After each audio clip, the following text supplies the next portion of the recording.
Hello, my dear students, my well-wishers, my viewers, and my friends, everyone. This is your own Dr. Ranjan Sinha. I welcome you all in my channel RKS Academy Zone. My dear students of Standard 11th, last class मैंने sociology का लिया था आप लोगों का। आपका जो second chapter था उसमें से हम लोग डिस्कस कर रहे थे समाजशास्त्र में प्रयुक्त शब्दावली, संकल्पनाएं एवं उनका उपयोग। तो जहां तक हमने पढ़ा था उसके बाद से हम लोग आज आगे चलेंगे। आप लोग उसको ध्यान से सुने, ठीक है? तो चलिए पहले हम लोग बुक्स को लेकर बैठते हैं और आगे की तरफ चलते हैं। हमने देखा है कि किस प्रकार समाजशास्त्र के उद्गम के आरंभिक चरणों में भी समाज के बारे में प्रतिद्वंदी और विरोधी समझ थी। यानी क्या है, देखिए एक बार फिर से देखिए, हमने देखा है, क्या देखा है कि किस प्रकार समाजशास्त्र के उद्गम के आरंभिक चरणों में, यानी जब समाजशास्त्र का विकास हुआ था उस वक्त शुरुआती दौर में समाज के बारे में प्रतिद्वंदी और विरोधी समझ थी, यानी कुछ अलग अलग विचारधाराएं थी। यदि कार्ल मार्क्स के लिए वर्ग और संघर्ष समाज को समझने की मुख्य संकल्पनाएं थी, तो एमिल दुर्खिम के लिए सामाजिक एकता और सामूहिक चेतना मुख्य शब्द थी। अब देखिए ये सब तो अभी आप लोगों को जो है डिटेल में जब पढ़ना है, आप और आगे के क्लास में जाएंगे, ऊंचे क्लास में जाएंगे ग्रेजुएशन के लेवल में, तब आप इन जो है समाज वैज्ञानिक जो है इमानुएल दुर्खिम हो गया या फिर कार्ल मार्क्स हो गया, इनके बारे में आप लोग समझेंगे।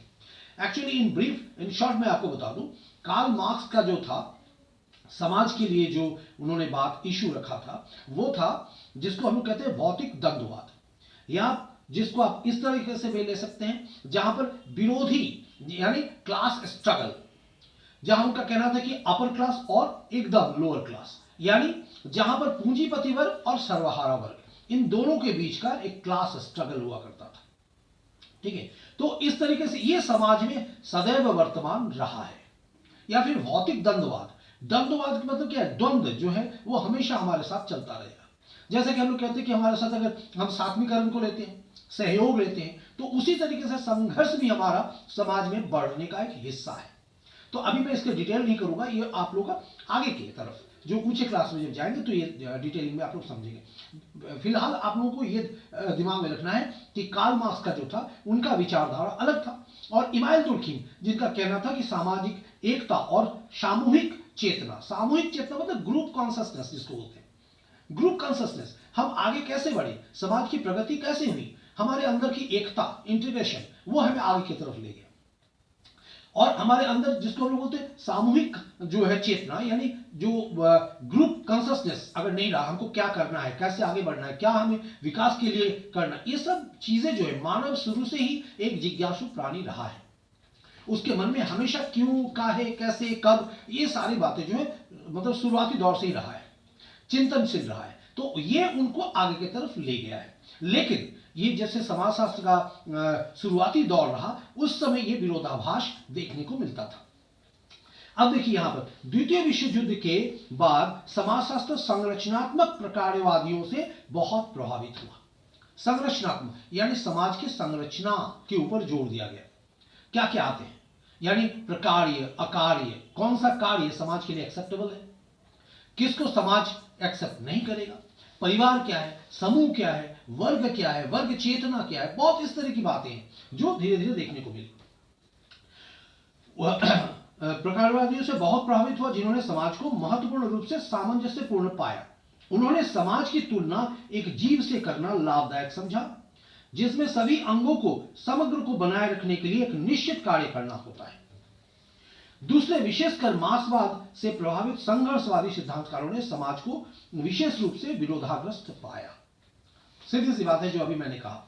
देखिए यहां जो बात कही गई कि यहां पर जो भिन्न भिन्न अंग क्या होता है, एक देखिए छोटी सी बात मैं बता रहा हूं, मैंने इसके पहले की क्लास में भी बताया था कि क्या होता है, हम लोग जो मानवीय जीवन जो है या कोई भी हमारे समाज में जो इर्द गिर्द हम कुछ भी देखते हैं, वहां पर हम क्या देखते हैं कि हमारा जो प्रगति है या जो प्रोसेस है वो सिंप्लिसिटी से कॉम्प्लेक्सिटी की तरफ, यानी सरलता से जटिलता की तरफ हम लोग आगे बढ़ते हैं, ठीक है? एक छोटा सा बच्चा जब जन्म लेता है या फिर वो मां के कोख में जब उसका जन्म होता है, मां के कोख में, यानी उसके अंदर वो सारी चीजें जो है जिस तरह से क्या होता है उस समय पता नहीं चलता कि उसके आंख कहां, कान कहां, नाक कहां, मुंह कहां, मस्तिष्क कहां है, उसके शरीर के अंदर के हिस्से कहां है, पार्ट पुर्जे कहां पर है, कहां उसका हर्ट है, कहां उसका लीवर है, किडनी कहाँ है।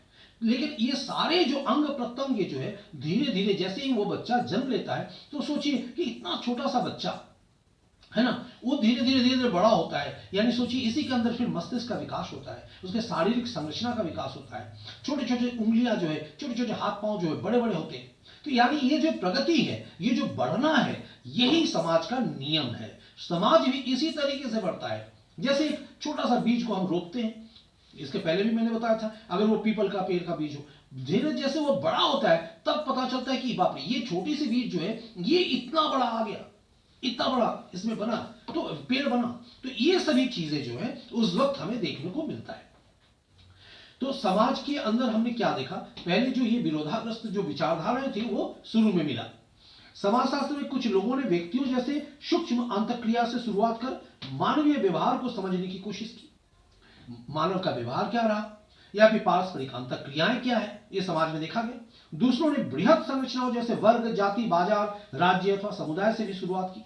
ये सभी चीजें जो है समाज के अंदर शुरुआती दौर में देखने को मिला। परिस्थिति और भूमिका जैसी संकल्पनाएं व्यक्ति के साथ आरंभ होती है। यानी जैसे हम लोग कह रहे हैं ऑटोमेटिकली ये चीजें हमारे पास आएंगे। परिस्थिति हमारी स्थिति क्या है, हमारी भूमिका क्या है, ये हमारे साथ हमेशा बना रहेगा। और इससे शुरुआत भी हुई है। सामाजिक नियंत्रण या स्तरीकरण जैसी संकल्पनाएं विस्तृत संदर्भ में आरंभ होती है, जिनमें व्यक्तियों का स्थान पहले से ही तय होता है। अब महत्वपूर्ण मुद्दा यह है कि यह वर्गीकरण और प्रकार जिनकी चर्चा हम समाजशास्त्र में करते हैं, हमारी मदद करते हैं और ये वास्तविकता को समझने के साधन है। ये समाज को समझने के ताले की चाबियां हैं। हमारे समझने की प्रक्रिया में ये एक प्रारंभिक बिंदु है और अंतिम उत्तर नहीं।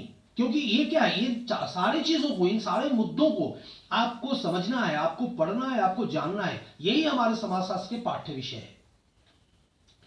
जैसे पर क्या हो यदि इन चाबियों पर जंग लग जाए, या ये मुड़ जाए, या ये ताले में न जा पाए, या प्रयास करने के बाद ताले में जाए, जो भी चीजें हो, इन परिस्थितियों में हमें चाबी को बदलने की या सुधारने की आवश्यकता पड़ती है। यानी ठीक वही चीजें हैं। अगर हमारा व्यवहार समाज के अनुरूप नहीं है तो हमें उसके लिए सुधार की जरूरत है, नियंत्रण की जरूरत है, हमारे ऊपर परिवर्तन की जरूरत है हमारे ऊपर।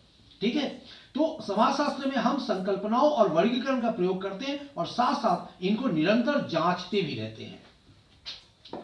अब देखिए, एक ही सामाजिक वस्तु के बारे में विभिन्न प्रकारों की परिभाषाओं या संकल्पनाओं अथवा सिर्फ विचारों की सह अस्तित्वता के बारे में अक्सर एक बेचैनी रही है।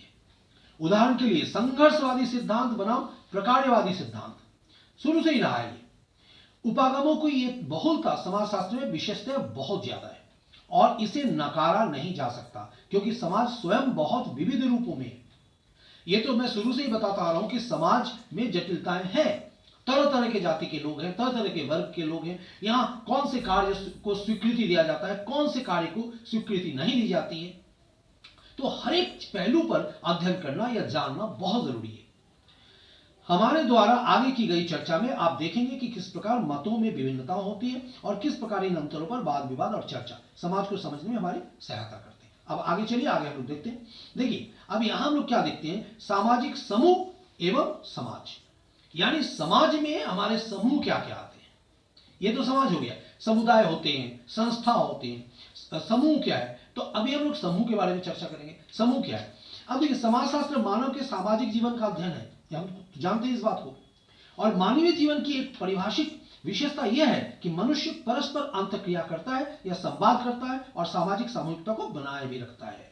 ये देखिए पूरी चीज, जैसे क्या हो गया, संवाद। हम लोग कह रहे कार्ल मार्क्स क्या कहना था पहले, वाद। जैसे कैसे संघर्ष क्या होता है, वाद विवाद और फिर संवाद, यानी आपस में किसी बात को लेकर वाद प्रतिवाद हुआ।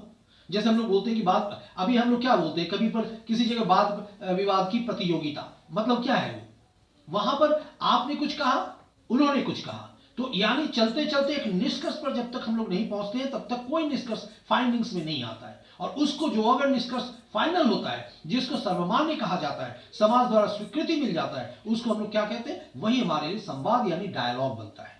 ठीक है, उसी तरीके से जैसे हम लोग देखते हैं कि सामाजिक सामूहिकता को बनाए भी रखना भी जरूरी है समाज में। अगर समाज में द्विखंडता यानी समाज अगर टूटेगा, बिखरेगा, तो वह समाज कभी भी एक तरह से खड़ा नहीं रह पाएगा। समाजशास्त्र का तुलनात्मक और ऐतिहासिक दृष्टिकोण दो स्पष्ट हानिकारक तथ्यों के सामने लाता है। पहला यह है कि प्रत्येक समाज में, चाहे वो प्राचीन या सामंतीय अथवा आधुनिक हो, एशियन या यूरोपियन या अफ्रीकन हो, मानवीय समूह और सामूहिकताएं विद्यमान रहती है। चाहे वो कोई भी किसी भी प्रकार का समाज हो, वहां मानवीय सामूहिकता तो रहना ही रहना है। समूह में हम लोग देखिए, एक बात होता है, इंसान के अंदर एक इंस्टिंक्ट होता है, ग्रेगरियस इंस्टिंक्ट। शुरू से ही जब इंसान एक घुमक कर प्राणी के तरह यहां से वहां से यहां घूमता था, तो वो उस वक्त भी एक झुंड में घूमता था, समूह में घूमता था, क्योंकि वह समूह के बिना उसके अंदर एक फियरनेस, एक जो फियर साइकोलॉजी काम करता है।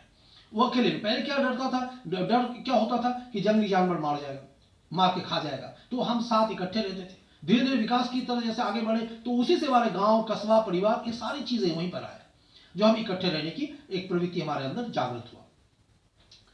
तो पहला यह कि प्रत्येक समाज में, चाहे वो प्राचीन या सामंतीय अथवा आधुनिक हो, एशियन या यूरोपियन या अफ्रीकन हो, मानवीय समूह और सामूहिकताएं विद्यमान रहती है। दूसरा यह कि विभिन्न समाजों में समूह और सामूहिकताओं के प्रकार अलग अलग होते हैं। समूह के जो स्वरूप है वो अलग अलग मिलता है, समाज में देखने को मिलता है। सामूहिकता जो है वो अलग अलग मिलता है। किस तरह के मिलता है, ये आवश्यक नहीं है कि किसी भी तरह के लोगों का इकट्ठा होना ही एक सामाजिक समूह बनाता है।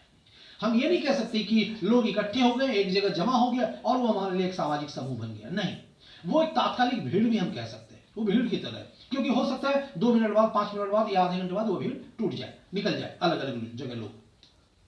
समुच्चय सिर्फ लोगों का जमावड़ा होता है। जमावड़ा मतलब क्या होता है, वो एक भीड़ है, इकट्ठे होकर लोग खड़े हैं, किसी बात को लेकर, किसी मुद्दे को लेकर चर्चा कर रहे हैं, फिर वहां से जैसे ही बात खत्म हो गई, वो भीड़ हट गया, वहां से जमावड़ा जो है खत्म हो गया।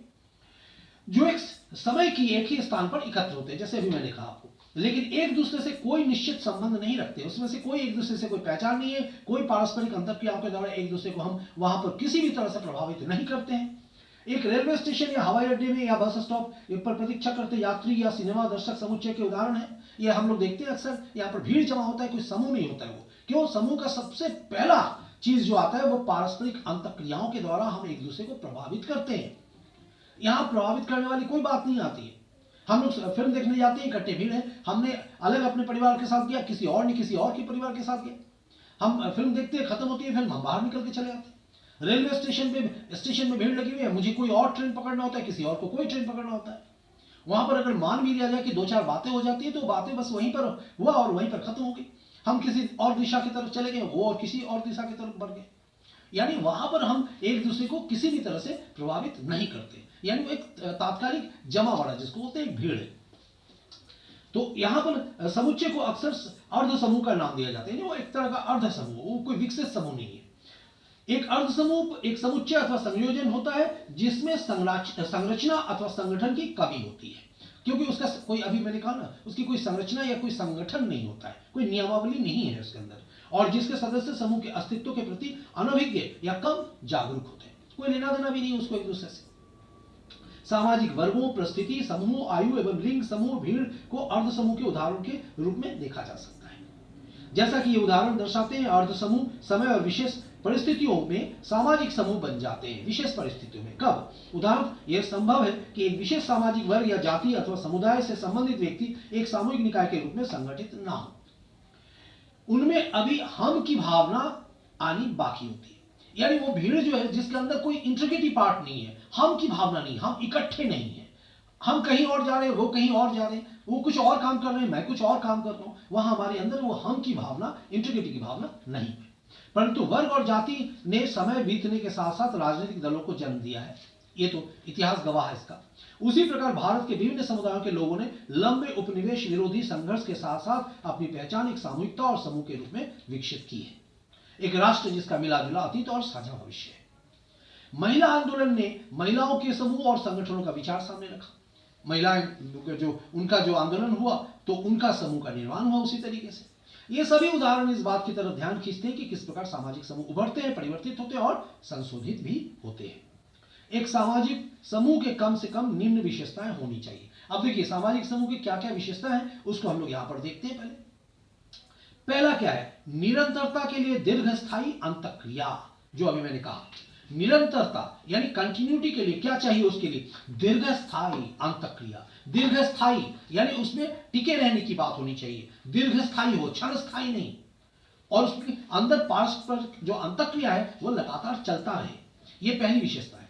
सेकंड क्या है, इन अंतःक्रियाओं का स्थिर प्रतिमान हो, इस अंतःक्रिया का कोई वजह हो जो स्थिर हो। तीसरा क्या है, अन्य सदस्यों के साथ एक सी पहचान बनाने के लिए अपनत्व की भावना, यानी वहां पर वो हम की भावना, हम सभी एक ही मकसद के लिए यहां जुटे हुए हैं, यह होना जरूरी होता है। अर्थात प्रत्येक व्यक्ति समूह के प्रति और इसके नियमों, अनुष्ठानों और प्रतीकों के प्रति सचेत हो। नेक्स्ट आता है साझी रुचि, यानी मिलीजुली अपना जो भी रुचि हमने लिया है वहां पर ले रहा है, तो वो हमारा आपस की सहमति के द्वारा। नेक्स्ट सामान्य मानकों और मूल्यों को अपनाना। सामान्य जो मानक है, एक निर्धारित मानक होता है और उसी मूल्य को सबको अपनाना पड़ता है, वैल्यू जिसको बोलते हैं। एक परिभाषित संरचना, परिभाषित संरचना मतलब जिसको इजीली हम परिभाषित कर सके, कह सके कि हमारा वजह क्या है, हमारा ये समूह किस तरह का है, ये समूह हमारा ये है। जैसे हम लोग कहते हैं कि अगर परिवार है तो वो भी हमारे लिए एक समूह है, क्योंकि वहां समूह हम सभी चल रहे हैं और हम निश्चित एक मकसद के लिए जुड़े हुए हैं। वहां पर एक दूसरे के साथ हमारा वो पारस्परिक एक अंतःक्रिया होती रहती है सुबह से शाम तक। हम एक दूसरे के सुख दुख जानना चाहते हैं, एक दूसरे को पहचानते हैं, हमारा मकसद एक सा होता है। ठीक है, यहां सामाजिक संरचना का अर्थ व्यक्तियों अथवा समूह के बीच नियमित और बार बार होने वाली अंतःक्रिया के प्रतिमानों से है। अतः एक सामाजिक समूह से तात्पर्य निरंतर अंतःक्रिया करने वाले उन व्यक्तियों से है जो एक समाज में समान रुचि, संस्कृति, मूल्यों और मानकों को बांटते हैं। यानी यह समझ में आप लोगों को आ गया होगा कि सामाजिक समूह का तात्पर्य क्या है। एक सामाजिक समूह हम उसे कहेंगे कहां पर, जहां पर एक निरंतर पारस्परिक अंतःक्रिया होते रहती है, वहां व्यक्तियों में ये पहले से मौजूद हो अंतःक्रिया जो हम निरंतर करते रहें, और जो एक समाज में समान रुचि, हमारा इंटरेस्ट कॉमन हो, एक तरह का इंटरेस्ट के साथ हम जुड़े हुए हैं, हमारी संस्कृति एक हो, हमारे मूल्यबोध और मानक जो है वो भी एक, यानी वो हम लोग एक तरह की चीजों में बटे हुए, वहां पर वहां जो भी लोग हैं वो उसी एक कौम के हैं, वो हमारे सामाजिक समूह की एक परिभाषा। तो आज के लिए इतना ही, फिर नेक्स्ट क्लास में मैं आऊंगा, फिर आगे की तरफ इसको लेकर चलूंगा। ये जो है ये मैंने पहले भी कहा बहुत बड़ा चैप्टर है, इसको धीरे धीरे आप लोग पढ़ेंगे, समझेंगे, और छोटी छोटी क्लास में जो मैं आप लोगों को बताते जा रहा हूं इसको ध्यानपूर्वक पढ़ें ताकि ये आपको हेल्प करे। तो आज के लिए इतना ही, फिर मिलते हैं दोबारा दूसरे क्लास में। तब तक के लिए take care, see you, bye bye, thank you.